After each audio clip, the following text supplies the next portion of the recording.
Spring 1940. RAF Duxford, Cambridgeshire. Morning haze drifts across the runway as two Supermarine Spitfires idle side by side. Same airframe, same Merlin engine, same pilot tightening his harness. Squadron leader Peter Graves leans forward, throttle open. Takeoff roll, 310 yards. The aircraft claws for altitude, climbing to 20,000 feet in 11 minutes, 10 seconds. The engine wheezes thin in the high, cold air. 32,000 feet. Maxed out. The limit of what British engineering had believed possible. He lands, rolls to a stop. Climbs into the second Spitfire. Identical machine. 1932 Hartford, Connecticut. The Great Depression has turned factories into echoes. Steel dust hangs in the air. Machines idle, men walk home with lunch pails still full. But inside one corner of the Hamilton Standard plant, a single test bench still hums. Frank W. Caldwell leans over a crude propeller hub clamped to a hydraulic rig. The smell of oil and burnt rubber mixes with cold coffee. His notebook is stained with fingerprints and formulas. He's been at it for 16 hours straight. Every adjustment to the pitch gear ends the same way. Failure. The blades stall. The oil leaks. The pitch sticks. He wipes his hands on a rag and starts again. To everyone else in the company, he's chasing a fantasy. A propeller that can change its own shape in flight. They called it variable pitch. Caldwell called it survival. In the early 1930s, aircraft engines were growing stronger by the month, but their propellers, fixed-pitch wooden blades, were relics of another era. They were efficient only at one speed. At takeoff, engines strained. At altitude, power was wasted. It was like racing a car stuck in first gear. Caldwell believed a variable pitch propeller could fix that. Blades that twisted automatically, matching the engine's needs at every stage of flight. But the mechanism required precision that didn't yet exist. Gear tolerances had to be exact to 1/1000th of an inch. Hydraulic seals couldn't leak a single drop under 10,000 feet of pressure. To his colleagues, it was impractical. To Caldwell, it was inevitable. He had already spent years studying airflow data, scribbling equations that linked thrust, drag, and torque into a delicate balance. His problem wasn't mathematics, it was metallurgy. The aluminum alloys of the early 1930s twisted under load, causing microfractures that split the hub apart. Each failure meant starting again, but every failure brought him closer. He wasn't designing a propeller. He was designing control. He would later tell an interviewer, if the pilot can't change the blade, then the engine's not in control. He's just a passenger. In 1933, Caldwell finally convinced Hamilton Standard to fund a small prototype. A team of 6 engineers was assigned. They were given an abandoned storeroom, a used hydraulic pump, and a deadline of 6 months. By autumn, the first complete model, called the Hydromatic, was ready. It looked more like a science experiment than an aircraft component. A maze of gears, pistons, and oil lines crammed inside a steel cylinder. The test pilot, skeptical but curious, mounted it onto a Wasp-powered test stand. They throttled up. At 2,500 RPM, the propeller sang. At 2,000, it adjusted pitch, smooth, automatic, perfect. For the first time in history, a propeller changed angle mid-flight simulation. The room went silent. Then came the applause. It worked, but barely. After 10 minutes, the seals burst. Oil sprayed across the hangar floor. Caldwell didn't celebrate. He just took notes. Pressure valve failure. Redesigned coupling. That was his secret. He never saw a breakthrough as an ending. Only the start of the next failure to fix. The second prototype lasted 20 minutes. The third, over an hour. By 1935, they had logged over 200 test hours without a single catastrophic failure. Word began to spread. The U.S. Navy placed an inquiry. The Army Air Corps followed. But contracts were slow and skepticism remained. Caldwell didn't care about contracts. He cared about control. He filed his patents, improved his alloys, and in 1936 his design went into limited production, each one built by hand, each one tested under his supervision.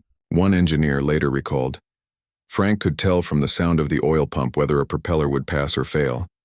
Then, as Europe drifted toward war, Britain came calling. The Royal Air Force needed every advantage it could find. Its pilots were brave, but its aircraft were outmatched. The Merlin engine was powerful, but the fixed-pitch propellers wasted nearly a third of its thrust on takeoff. The Air Ministry ran tests with British and French propellers. None performed as advertised. Then came Caldwell's design. The Hydromatic was installed on a Supermarine Spitfire MKY at Farnborough. On the first climb, test pilot Jeffrey Quill hit 20,000 feet in just over 7 minutes. He radioed the ground. "This is a new machine entirely." The message spread across every RAF base in southern England. A new propeller, American-made, impossibly complex, had just redefined the Spitfire. But for Caldwell, it was only the beginning. Winter 1939. The skies over Europe are no longer blue. They hum with engines shadowed by contrails and dread. At RAF Farnborough, crates stamped Hamilton Standard arrive under armed guard. Inside, gleaming metal hubs wrapped in wax paper and soaked in oil. Frank Caldwell's Hydromatic propellers have crossed the Atlantic. They're heavy, complicated, and suspiciously foreign. British ground crews unwrap them like relics. They whisper about the Americans who built a propeller smarter than a pilot. By March, the first batch is fitted to the Spitfire, MQI, and Hurricane. Tests confirm it. Takeoff distance slashed by 1/3. Climb rate improved by 40%. Engines run cooler, longer, cleaner. But even now, not everyone believes. Veteran pilots grumble. Mechanics complain about oil leaks, about the complicated governors that must be calibrated by the hair. Yet in the air, doubts vanish. At 15,000 feet, a Spitfire with Caldwell's propeller can turn tighter, dive faster, and pull out where fixed-blade aircraft would stall. The change is subtle until it's everything. June 1940, France falls. Britain stands alone. The Luftwaffe readies for Operation Sea Lion. And in the hangars of southern England, engineers work through the night. Every available Spitfire and Hurricane is retrofitted with constant-speed propellers. Caldwell's design becomes standard. Each shipment is logged, crated, flown in secrecy. Across the ocean, Caldwell listens to the reports. Performance gains, fuel efficiency, survival rates. But he never hears the one thing that matters most. How many pilots come home because of it? In July, the Battle of Britain begins. The Luftwaffe sends waves of Heinkels, Dorniers, and Messerschmitt 109s. Britain responds with barely 600 fighters, each one carrying 3 spinning blades that now mean the difference between life and death. At Hornchurch, squadron leader Desmond Cook lifts off in his Spitfire. It leaps from the runway like never before. Shorter run, sharper climb. He meets the enemy head-on over the channel. "Climb performance feels doubled," he radios. It isn't, but in war, perception matters as much as physics. Every second shaved off the climb meant one less bomb dropped. Every foot of altitude meant one more chance to dive, to fight, to live. By August, German pilots begin to notice. They report British fighters appearing out of nowhere, rising into position faster than expected. They blame radar. They don't know it's the propeller. The Hydromatic's secret lies in constant speed control. A hydraulic governor senses the engine's RPM, adjusting blade pitch automatically for maximum efficiency. On takeoff, blades flatten for acceleration. At altitude, they twist for cruise. In combat, they respond faster than a pilot's hand. The Spitfire's Rolls-Royce Merlin roars through its full power band without ever over-revving. The plane climbs like a hawk instead of crawling like a mule. Back in Connecticut, Caldwell's office is cluttered with telegrams, each stamped confidential.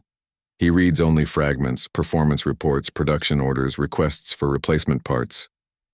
He isn't allowed to know the details. But the subtext is clear. His invention is no longer a test project, it's a weapon. Meanwhile, at Hamilton Standard's factory, assembly lines run 24 hours a day. Propeller hubs, once handmade, now roll out by the hundreds. Each one is tested, polished, and stamped approved by FWC. Caldwell inspects the final prop of the day under the dim shop lights.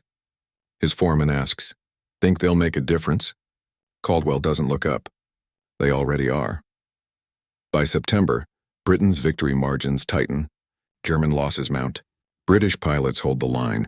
And slowly, quietly, the narrative begins to shift. Historians would later credit radar, leadership, and courage for saving the island nation. All true. But behind every sortie, every scramble, every narrow escape, was a propeller that refused to waste energy. In late September, after months of aerial duels, the Luftwaffe begins to retreat. The invasion is called off. Britain stands unbroken. For most, the victory is measured in headlines. For Frank Caldwell, it's measured in revolutions per minute. The Hydromatic had done what few believed possible, turned mechanical precision into a form of defense. But even as the world celebrated, Caldwell was already thinking of what came next. He knew the war was far from over, and the machines that had just saved Britain would soon have to cross oceans, deserts and skies far colder than anyone imagined. Autumn 1940. The skies above England quiet for the first time in months. Fighter pilots sleep without flinching at the sound of engines. And across the Atlantic, Frank Caldwell receives a telegram from the British Air Ministry. It's just 6 words long. Your propellers helped save our pilots. He doesn't frame it. He folds it once and places it inside his notebook, the same one still stained with hydraulic oil from years before. But while Europe rests, America prepares. Factories roar back to life, and Washington orders Hamilton Standard to triple production before year's end. The scale is staggering. Propellers that once took days to machine must now be forged in hours. Each hub requires 800 parts, each blade balanced within a gram of perfection. Caldwell walks the factory floor with a clipboard and stopwatch. He speaks little, observes everything. Every worker knows him, the quiet man in the oil-stained tie who measures tolerances with his fingertips. He inspects a newly cast blade, turns it under the light. Too much flex, he says softly. Do it again. Perfection is not pride for him. It's survival. By December 1940, Hamilton Standard has built over 12,000 Hydromatic propellers. Half are already bound for Britain. The other half are fitted to American fighters. P-36s, early P-40s, and B-25 bombers still in testing. But the world is shifting faster than metal can cool. Engine power is doubling. Aircraft are heavier. Missions longer. Altitudes higher. A new question begins to haunt Caldwell's notes. How do you make perfection scalable? The Hydromatic system works beautifully, but it's delicate, labor-intensive, and costly to produce. Every unit demands skilled hands and precise inspection. Caldwell realizes he must re-engineer his own invention. Make it faster, stronger, simpler. He begins sketching a modular hub assembly. Fewer moving parts, easier field maintenance, standardized fittings across multiple aircraft types. His engineers call it Caldwell Simplified. He calls it Hydromatic 2. While America still debates entry into the war, Caldwell is already designing for total mobilization. By mid-1941, the design is ready. It's lighter, uses less oil, and can handle the full torque of a 4-engine bomber. Perfect timing because Boeing's new B-17 needs exactly that. When the first Flying Fortress rolls out of the hangar, its 4 engines spin Caldwell propellers. Reporters call it the most advanced power plant system in the world. Caldwell doesn't attend the unveiling. He's back in Connecticut, adjusting hydraulic seals under fluorescent lights. To him, engineering isn't a ceremony, it's an obligation. Then December 7th, 1941, Pearl Harbor. By the next morning, Hamilton Standard's factory sirens wail again. The United States is at war, and Caldwell's quiet invention becomes a national necessity. Production explodes overnight. 3 shifts, no holidays, no pauses. Women step onto the factory floor in coveralls, learning to assemble gear housings and blade mounts. Propellers destined for B-17s, B-24s, and P-38 Lightnings leave the docks by the thousands. Every major American aircraft now spins on Caldwell's core design. The company expands to new facilities in New Jersey, Massachusetts, and Ohio. Each plant mirrors the same obsessive precision, micrometers on every station, workers trained to feel imbalance by touch. Caldwell insists on testing every production batch himself. He listens to the hum of each unit in the test cell. The pitch change must be smooth, the hydraulic pulse even, the sound clean. He can hear when it's wrong before the gauges show it. Reporters eventually come to interview him. He says little. He just gestures toward a spinning hub and says, that's what keeps them in the air. By early 1942, Hamilton Standard is producing over 20,000 propellers a month. Each one stamped with the small initials FWC hidden inside the flange. Caldwell never told anyone he did it. But every pilot who touched the throttle touched his work. As the American war machine spreads across continents, Caldwell's design evolves. Spring 1943. The air over Europe hums with engines that no longer gasp for air. From Tunisia to Norway, from the Pacific to the Arctic Circle, Caldwell's propellers are everywhere. But in a hangar in Inglewood, California, something new is taking shape. A long-nosed fighter with the soul of a racehorse and the temper of a hurricane. North American aviation calls it the P-51 Mustang. At first, it flies with an Allison engine, fast at low altitudes, sluggish above 20,000 feet. British test pilots love the airframe, hate the climb. Then someone installs a Rolls-Royce Merlin with a Hamilton Standard Hydromatic. The transformation is instant. The same machine that once crawled now climbs like a bullet. Every throttle movement feels alive. Every propeller blade bites the air with precision. Test pilot Bob Chilton later says, "It felt like the airplane had finally found its heartbeat." Caldwell receives the performance data a week later. Rate of climb up 40%. Range doubled. Operational ceiling over 40,000 feet. He doesn't celebrate. He circles 3 numbers in red pencil and writes beside them, "Stable pitch transition achieved." It's a small note that hides a revolution. The Mustang's propeller system can now adjust pitch almost instantly, holding perfect efficiency from takeoff to thin stratosphere. For pilots, it means control. For Caldwell, it means vindication. The same variable pitch mechanism that engineers once called impractical is now powering the fastest fighter in the world. By mid-1943, Mustangs escort bombers deep into Germany, farther, faster, safer than any fighter before them. Everyone spins on Caldwell's math. Meanwhile, another challenge rises, not in battle but in weather. In Alaska and Siberia, propellers freeze mid-flight. Hydraulic fluid thickens, blades lock, engines stall. Reports reach Connecticut within days. Caldwell reads them in silence. Then he clears his schedule and spends the next 48 hours in the test cell. He drains the fluid, adds alcohol blend, runs the system again. At first, nothing changes. Then he adds electric heating elements to the hub itself. It works. For the first time, a propeller can de-ice itself in mid-air. He files a new patent, quietly, without press, and calls it thermal hub regulation. It becomes standard issue within months, saving untold air crews flying through frozen storms they once feared. But Caldwell isn't chasing heroics. He's chasing reliability. To him, engineering is not about glory. It's about reducing variables until a machine behaves like instinct. At Hamilton's design office, walls are covered in charts and airflow diagrams. Young engineers, fresh from college, watch him work in silence. He calculates everything by hand. No computers, no simulators, just slide rules, pressure graphs, and intuition sharpened by failure. He tests one blade geometry after another. Hour after hour, the test cell fills with metallic roar. He listens, tweaks, repeats. When someone asks what he's searching for, he answers without looking up. The moment when the air stops fighting back. That moment becomes the standard for all Allied propeller design. By 1944, Hamilton Standard's Hydromatic units appear on almost every major aircraft. The P-47 Thunderbolt, B-24 Liberator, C-47 Transport, even naval aircraft landing on carriers in the Pacific. Each one a slight variation of Caldwell's system, adapted to altitude, temperature, or mission profile. He reviews every new variant personally. No design leaves his desk without his initials. And still his name remains out of headlines. To journalists, the war belongs to aces and generals. To engineers, it belongs to men like him, who turned equations into survival. That spring, he visits an airbase for the first time since the war began. Rows of Mustangs glitter under the sun. A young ground mechanic recognizes him from a company photo. "You're the propeller guy, right?" Caldwell nods. Summer 1944. Europe burns, but the tide has turned. Factories in America no longer scramble, they flow. The war machine has matured into rhythm.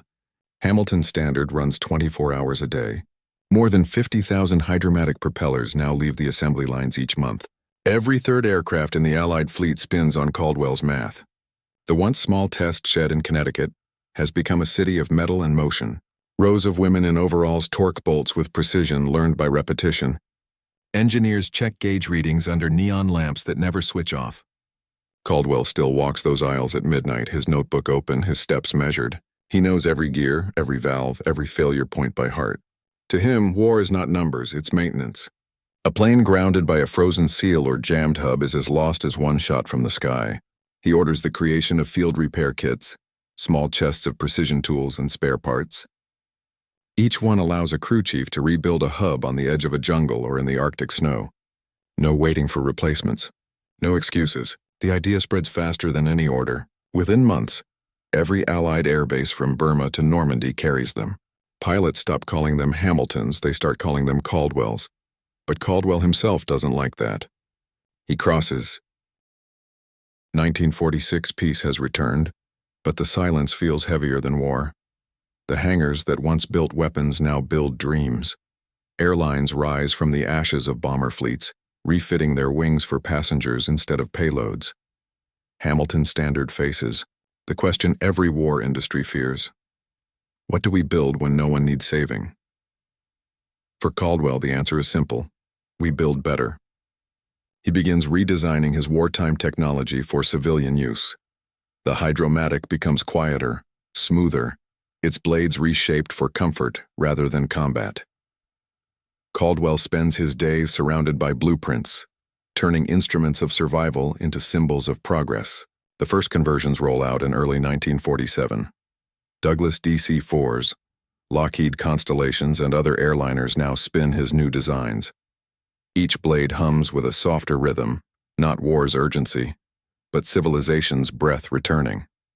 Passengers stare, out cabin windows watching silver propellers blur into halos. Few realize they're witnessing the handiwork of the man who once turned the tide of war from a drafting table. Caldwell rarely flies.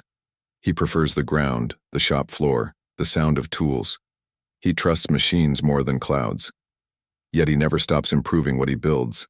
He experiments with composite materials, fiberglass blades, variable speed governors, and new lubricants designed to last a lifetime.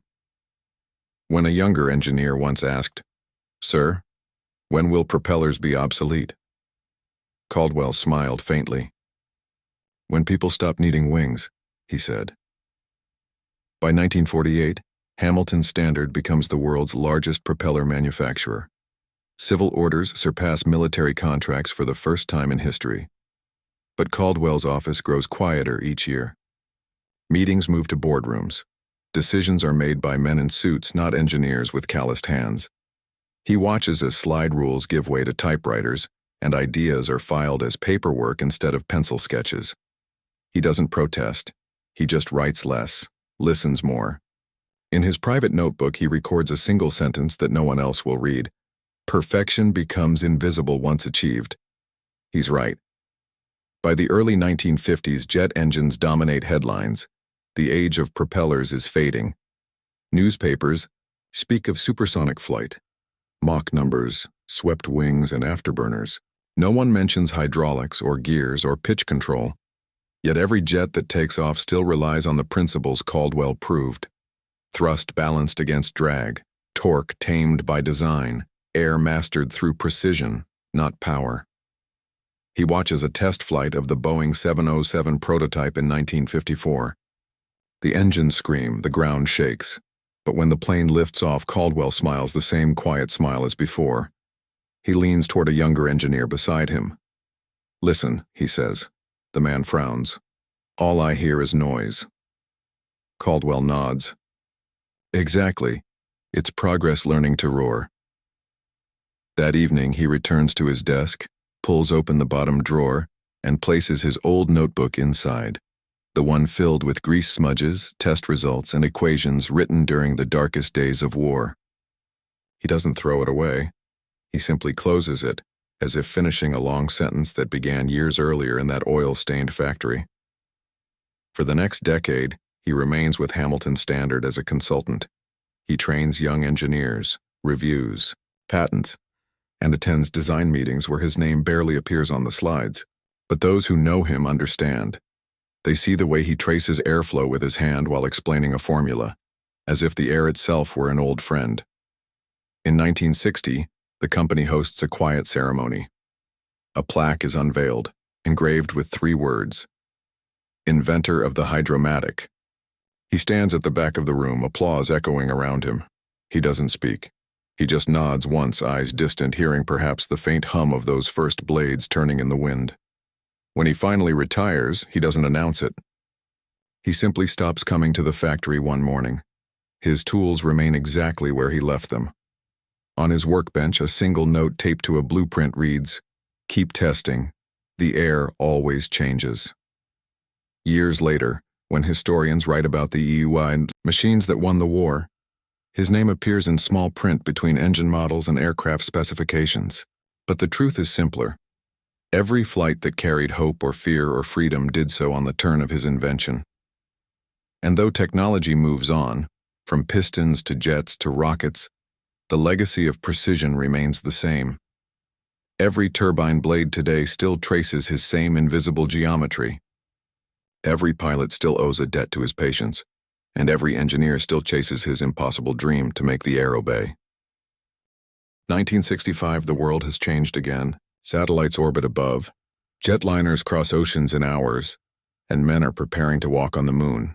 Yet inside a small workshop in Hartford, Connecticut, an old engineer still sharpens his pencils before starting the day.